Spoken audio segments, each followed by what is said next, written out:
This video is for subscribers only, so if you haven't hit that subscribe button yet, what are you even doing? It's right down there. Go ahead and click it now. Welcome back to the Trevor Bauer Show, everybody. We got a lot to cover. Been a crazy week. I'm in Pittsburgh right now in my hotel room waiting for Uber Eats, so I figured I'd join you guys and discuss the week in baseball. We had the trade deadline, so we're going to start there. Reds picked up Brian Goodwin, picked up Archie Bradley. Boys, welcome to the team. The Cincinnati Buds are 5-4 on the year right now. The front office decided that that is a good enough record to just go for it, so we're going for it. Picked up some talent, and we're going to make a run at it, hopefully. A lot of times at the trade deadline, it's an odd time. This year's trade deadline felt super odd to me. Way different than any other trade deadlines that I've been a part of. I've been a part of teams that sold talent off. You know, we made a run for the first 4 months, weren't good enough. We had some players that were performing well that other teams were interested in acquiring, and we traded them away. And the signal there is kind of like, okay, well, we'll play out the rest of the 2 months. We'll see what some of the young guys do. We're not really in it. I've been a part of the other side of it too, which is, hey, we're doing really good. What's the organization going to do to help us? And then you get some players and you're like, wow, like they went for it. Like, this is sick. And you get this energy. Right, and so this time can be a little bit, leading up to the trade deadline, can be a little bit nerve-wracking for players. Am I getting traded? Am I not getting traded? Am I going to lose my job if we trade for someone else?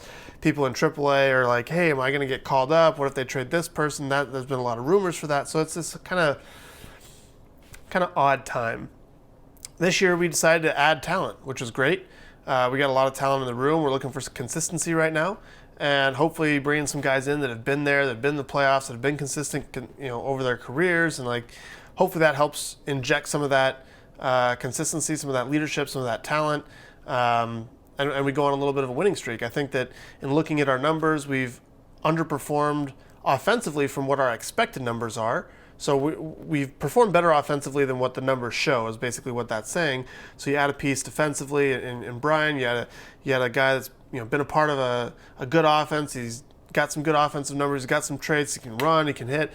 Like there's some things that can go on there, and hopefully it kind of turns the tide for us offensively. Obviously we add a reliever in Archie. He's been in the playoffs before. Actually, is the the owner of one of my favorite postseason moments. He's pitching in this crazy wild card game against the Rockies, this 1-game playoff, and he's pitching and he comes up and smokes a triple in the gap. Like there's just this kind of awesome moment that I remember in my head. And I was drafted in the same draft. 2011 was a crazy draft. Archie went 7th, I went 3rd, both to the Diamondbacks. So I've known Archie for a while. So good to have those guys there. They're both good in the clubhouse. They're both great guys, great teammates. So it'll be interesting to see how the team performs now. Since acquiring those guys, we're gonna see how it goes. We played a really good game on Sunday. Is it Sunday? What is today? I don't even know what today is. Today's Thursday. We played a good game on Wednesday against the Cardinals. Fought the entire game. Bullpen did well. Malley shoved and had a walk-off win, which is big. And there's some of that energy, that excitement in the clubhouse. And stuff like that. So hopefully that kind of leads us in a positive direction. Other trades around the league, the Padres most notably stocking up, big time stocking up. I mean, shoot, it feels like they have a whole new roster. The Cubs made a couple moves as well. Lots of trades. Clev going to the Padres, bolster that pitching staff. They got a couple other guys down there. Super exciting team. So it'll be interesting to see how that plays out. I think he had his first start tonight actually. Ended up as a 2-0 loss to the Angels. Pretty crazy. He gets traded and then faces the team that originally traded him to the Indians in the same night. So he pitched well. Only you give up 2 runs to that offense, you did pretty darn well. So interesting to see how these things turn out. The Giants got some talent. The Rockies got some talent. There's a lot of teams that kind of went for it, and I think what you're seeing there is a lot of teams now that there's 16 teams possible in the playoffs, or 16 teams make it. There's 16 spots open, so a lot of those teams that are kind of in that middle ground, the Reds are one. Traditionally speaking, if you're 5-6 games under 500 at the trade deadline, you would be sellers, not buyers. But if you're only 2 games out, if you look at it that way, if 2 games out of a playoff spot, yeah, you could be buyers. So there's a lot more interest in acquiring talent, lot of moving pieces going on. It's odd though, this trade deadline, because we're only a month into the season, so we're really not even sure what kind of season are guys having? Are they just struggling the first month? Are they having a down year? Are they just doing really well the first month and they're going to tail off? Like, there's some hitters that just, it takes them 150, 200 at-bats to really get in the groove, and then they just go off in their last 300, 400 at-bats of the year. Like, it just feels weird. It didn't feel like a normal trade deadline because it was so quick. It was like you got 30 games and then you're getting traded or not, or it's just been a weird year all around. But not surprisingly, the trade deadline felt a little differently. So that's my thoughts on the trade deadline. I think the Padres are gonna do pretty well. They got an exciting team. I think Cleve will fit in pretty well there. Obviously, is a great pitcher, so going to add to that depth, and hopefully the Reds take off as well. I mean, that's what we're trying to do. We got a big series this weekend against the Pirates, and then a big series against the Cubs coming up right after that. So, yeah, it'll be interesting to see how the new guys perform, and hopefully we get a little bit of a boost. Let's see here. Tommy Milone was part of that trade. This is a crazy story. So Tommy Milone was traded. It was announced that he was traded, and he started that night for a different team in a different city. He was traded to the Braves, and announced in the morning that he's traded. They got a private jet. They chartered a flight for him to get to the city to join up with the team, and he pitched that night. So for those of you who don't know, when you get traded, you have 72 hours to join up with the team. So generally speaking, you find out that you're traded at night, usually is when it happens. You're playing a game, you get pulled out of the game. It happens kind of like as you're at the field. So you get traded, you clean out your locker either that night or the next morning, and then you have that the following day to like pack all your stuff, your entire life, your family, your wife, your suitcase, your stuff, all of it. And then you're going to fly to a city to meet up with a team. Generally speaking, it's the second day after you're traded. So you're traded at night. The following day, you're packing up stuff. You have a flight the next morning to meet up with the team before they end up at the field so that you can go and throw and work out and hit or whatever it is that you're going to do, and then you're active the following day. Tommy didn't do any of that. He got notified in the morning. He caught a plane. He flew, met up with the team, and then pitched that night. Jeez, not surprisingly, he gave up a lot of runs. And I saw Braves fans already down on him, like, oh, this guy's a bum. Like, what do you, this guy was just in a different city on a different team like 10 hours ago, 8 hours ago before he pitched. Like, golly, cut the guy some slack. Fans are so quick to judge and to, like, if you don't perform perfectly on it and you're supposed to and you're a new acquisition, like, you're terrible, get rid of it, and then you get off to this bad start. Like, this guy just saved.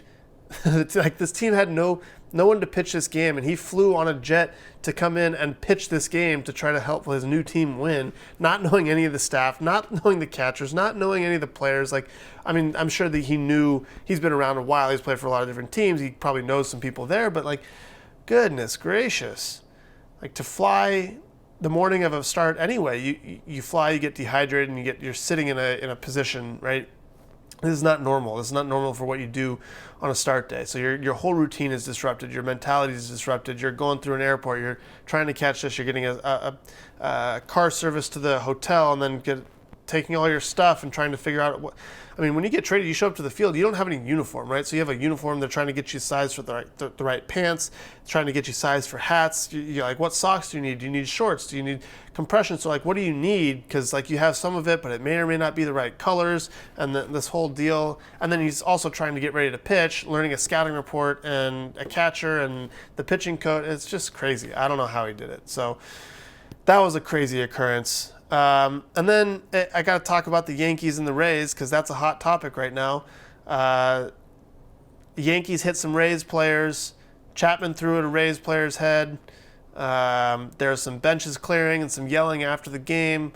There's some post-game comments.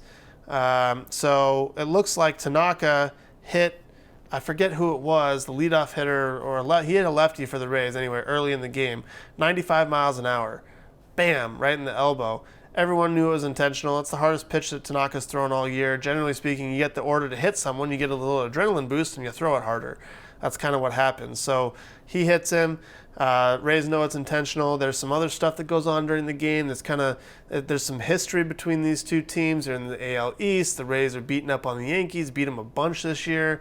The Yankees are not too happy. There's some balls thrown inside, some messages being sent, this whole kind of drama of this series, similar to what you used to see with Boston and New York, or what you still see with the Red Sox and the Yankees, but now this season it's the Rays and the Yankees, and they're at each other's throats. So then Chapman comes in, throws a ball 101 over the top of someone's head.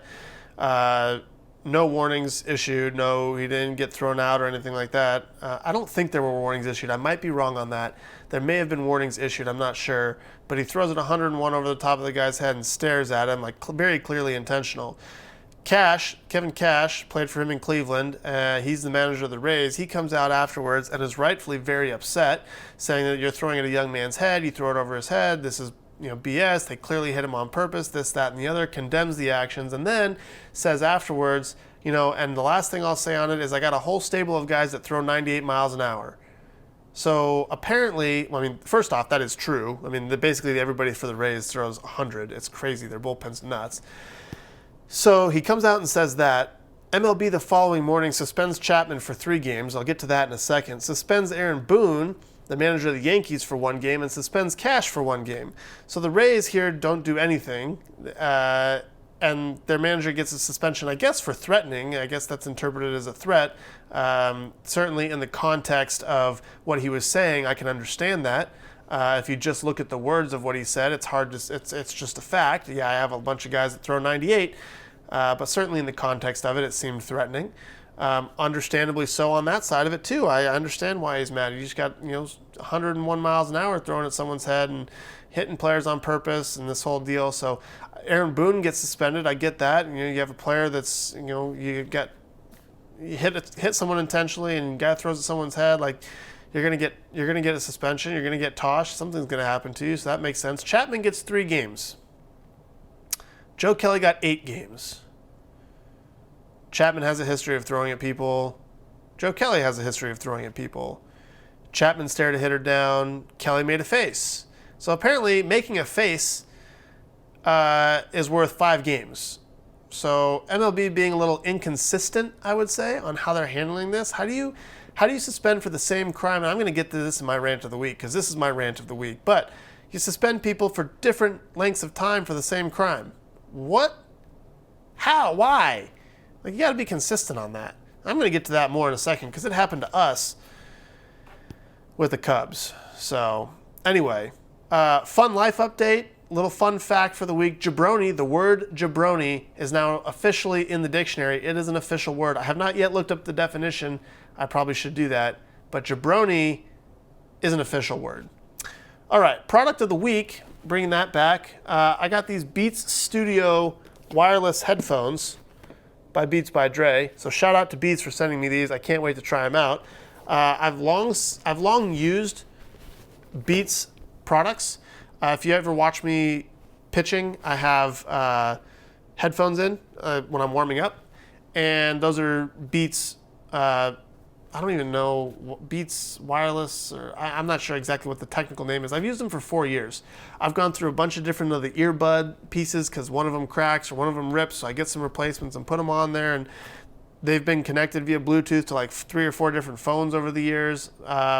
So Beats sent me a couple different products. I didn't tell them that I was going to feature it in this video or anything like that. This is not a sponsored video at all. I just am really excited for these to test them out.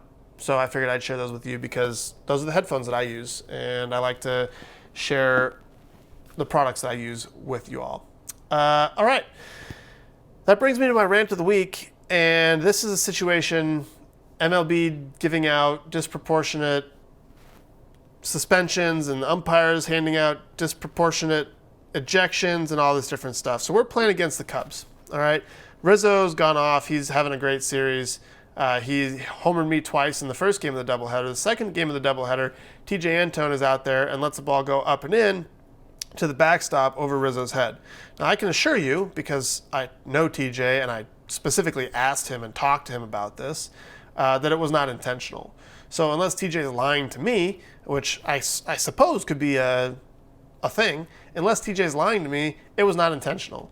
So the umpires come out and nothing happens first off. They just throw him a new ball. Then David Ross gets all mad and comes out of the Cubs dugout and starts yelling and screaming and this and that about we're throwing at Rizzo's head and this and that and blah, blah, blah, blah, blah, blah, blah. This goes on for like 5 minutes, 3 minutes, 5 minutes. I think the majority of the tactic here was to disrupt TJ's rhythm because he was kind of shoving at the time and he was dominating their lineup at the time. So they're out there disrupting the rhythm. The umpires then get together and decide that they're going to issue warnings, at which point David Bell gets pissed and comes out of our dugout and is like, what do you mean you're issuing warnings? There was no intent there. What do you now my guys can't, like what is going on? Like, we can't throw inside now. You're telling me if he hits a guy now, he's going to be tossed out and all this different stuff for no intent. So the umpires say, yeah, we're going to warn him. So this goes on for like 5 or 7 minutes. There's a delay in the game with all this arguing and stuff like that goes on. So it's like, all right, well, perhaps the umpires are doing their job, right? You get the tone of the series.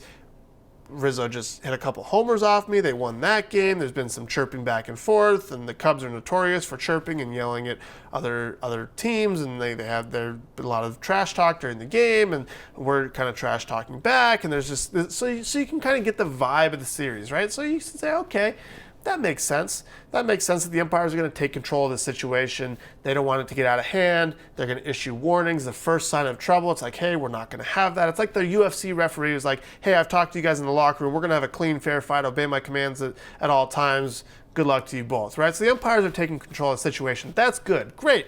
Normally they don't do that and they let it go out of hand. So great. Good on them. No, that's not what was going on, apparently. Because later in the game, the Cubs pitcher comes in and just airmails one over Akiyama's head to the backstop. Knocks him down, and nothing happens. Nothing happens.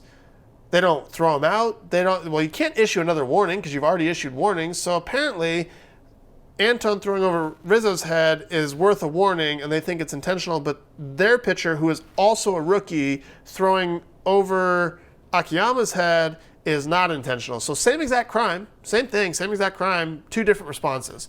So now David's mad, so he comes out of the dugout and he's like, what, you just threw at my player, you issued a warning, my player gets warned and their player, nothing happens to him, what's the whole point of the warning?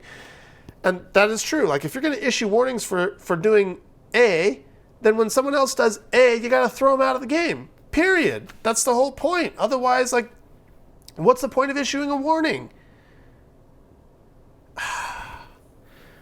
Side note, earlier that day, I forget who it was one of the umpires, I forget which one, because I was locked in on pitching and I didn't realize who said it, but they meet there, kind of before the game, and they're all running out to their positions, and they say, one of them says in passing, he goes, hey, if you want to tweet something positive about umpires, don't be afraid. Well, umpires, if you want something positive said about you, I'm more than happy to say it, but do the job correctly.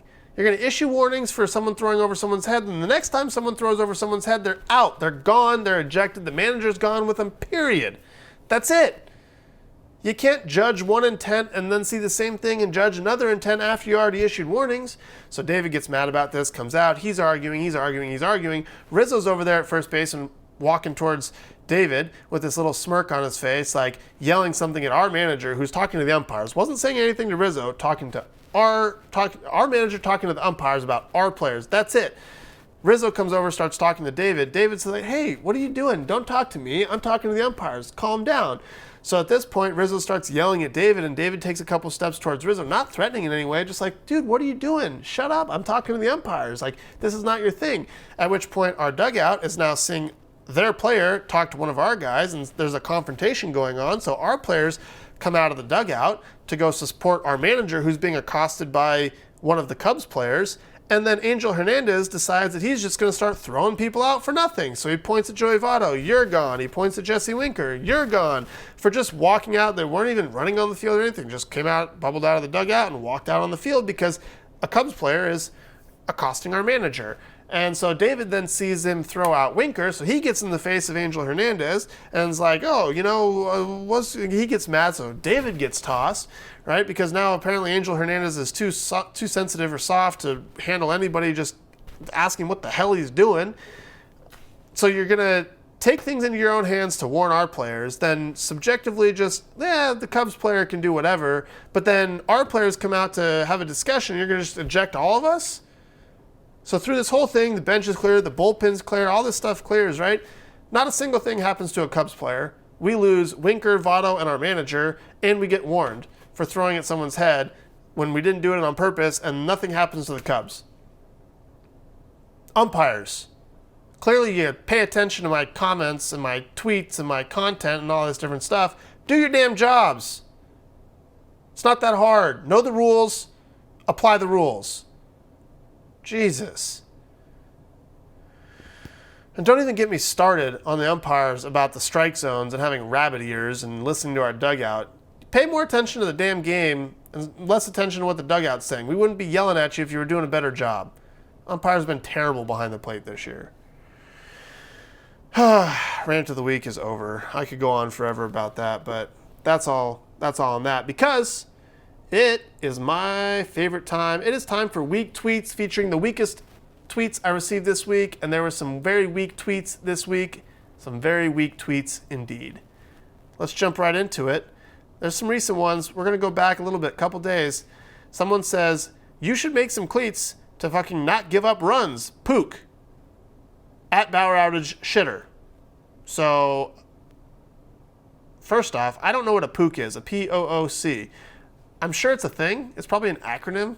Perhaps it's a spelling mistake. Probably not. I'm guessing not. So if anyone's watching this can let me know in the comments what that is. I'd love to know. You should make some cleats to not give up runs. Have you seen my ERA this year? I mean, I've been pretty good at not giving up runs, and I've pitched in lots of different cleats. So I've clearly made some cleats this year already to not give up runs. And to think that the cleats would have any influence on whether I give up runs or not is just asinine. So can someone let me know what a P-O-O-C is? And that's the start of the week tweets. Just kind of, dude, what are we talking about? Just trying to troll. This person says, dude, with 4 dots, you are such a douche. You spelled everything right, so that's good. That's good. Good on you for that. You're wrong, but, I guess that's what you got. I don't know why. No explanation, just out of the blue, said it. So apparently, you're sitting there thinking about me and noticing my content and watching my stuff, and then just commenting that. All right, next one.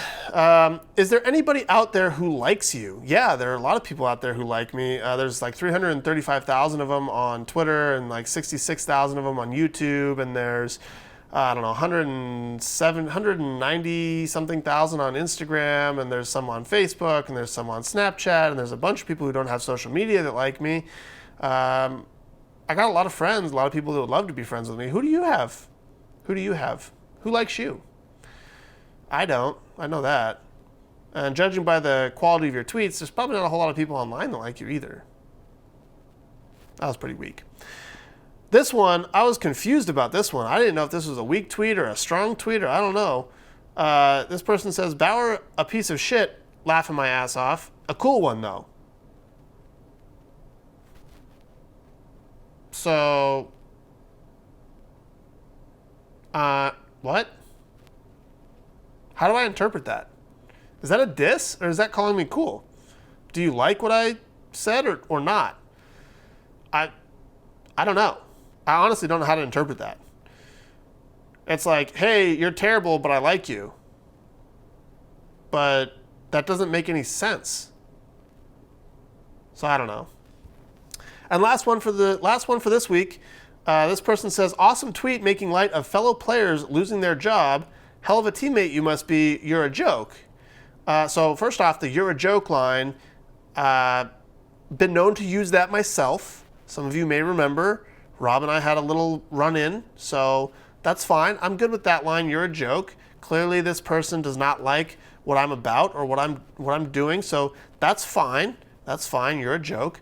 Awesome tweet making light of fellow players losing their job. I was not making light of fellow players losing their job at all. Actually, what I had said was lessons to be learned today. Apparently, if you homer me, you get DFA'd shortly thereafter. First, it was what's his name with the Brewers. Now it's Smoke. Dang. For all the hitters out there, protect yourself and save your job. Don't homer me. This was clearly a joke, just making light of the fact that both of these guys had homered off me. So clearly I'm not that good because they're homering me. They have success off of me, and then they got DFA'd. So I don't know how to get these guys out, and they got clearly someone else knows how to get them out. So I'm not making light of the fact that they lost their job. If I wanted to make light of the fact that they lost their job, I would just say, haha, like, enjoy anonymity. That's generally what I say to internet trolls. It's like, hey, you're nobody, so enjoy being nobody. But these people aren't nobody. They just homered me recently in the big leagues. So I wasn't making light of fellow players losing their job. Also, a hell of a teammate you must be. I'm actually a decent teammate. There's quite a few people who would back that up. You certainly wouldn't know if I am or not because you're not in the big league clubhouse. So you've never been teammates with me, nor will you ever have the chance to be a teammate with me. So you're just not the best person to have that opinion. Calling me a joke is fine. I make jokes out of myself all the time. I don't take myself too seriously. So that's the only part of the tweet that is fine with me. The rest of it was just like, what, dude? Really? Like, can you not have fun? You don't like jokes. You don't like laughing. You don't like any of that at all? Of course you don't. You're an internet troll. Why should that surprise me? All right, that's it. That's all for this week. That's the Trevor Bauer Show. If you haven't hit that subscribe button, you weren't supposed to watch this episode, but I'll give you a second chance to hit it right now. Thanks for watching as always, and I'll see you guys in the next video. Have a great one.